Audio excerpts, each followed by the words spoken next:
Dating apps using AI-generated algorithms are nothing new, but getting set up on a date by an AI matchmaker, that is. A new app from matchmaking service 3-Day Rule allows you to do just that. Instead of swiping left and right based on photos, users answer about 100 questions posed by an AI matchmaker, and then they get matches. So what is it like to try it? Well, let's bring in Molly Higgins to find out. She is a reporter who wrote about her experience using an AI matchmaker for Wired. Okay.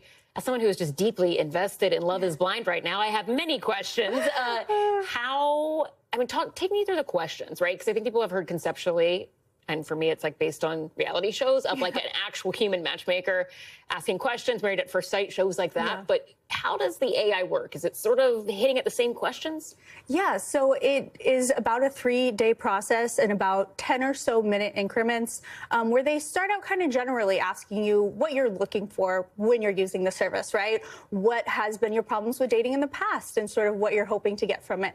Then the questions kind of devolve and they get more personal. So they're asking, what's your physical type? What do you like to do on the weekends? And asking things about race, ethnicity, religion, children, things like that. And so it is interesting, about 10 minutes of questioning, and then in about 2 days or so, she says, okay, I'll get back to you. And then you have a slew of matches. What were the matches? Was it like what you were expecting? Was it what you would be like, okay, yes, this is what I would have swiped on had it been in front of me or I'd met them in real life? What did you think? Yeah, so I'm 31. My first match was 23, and my second match was 47. That is a zone. One of them was, not born when 9/11 happened, and the other one had graduated college by the time that had happened. So I do think it is interesting, and it could be very valuable for someone who really is looking for marriage, to settle down, someone who really does want that traditional matchmaker experience. But me being in New York and being a 30-year-old woman, New York is probably the best place to date. It has such a big dating pool.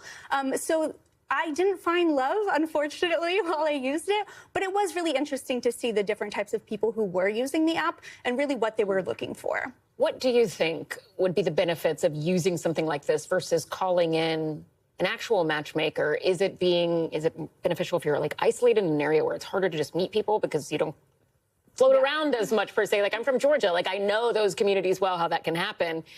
Is it also just the cost issue of hiring someone for real? Yeah, so I think it's both. I think I'm matched with people all over the United States, both in New York and as far as Seattle, Georgia, things like that. So it does have an expanse with that, especially if you are looking for someone who really does want to settle down very, very soon and has your same values with religion, childbearing, all of those things. And then also, it really is affordable. It's $25 a month for the premium.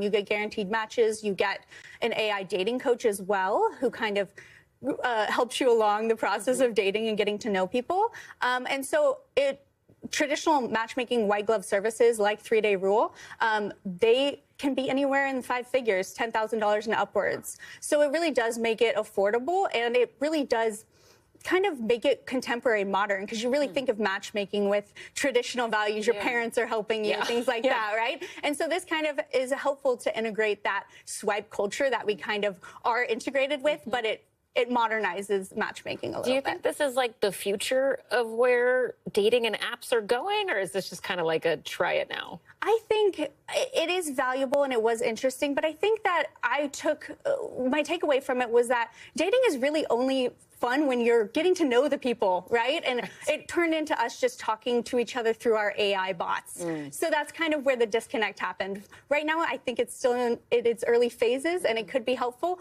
but I do think that there does need to be a little bit more personalization in that. Interesting stuff. Molly Higgins, thank you so much. We appreciate it. We thank you for watching, and remember, stay updated on breaking news and top stories on the NBC News app or watch live on our YouTube channel.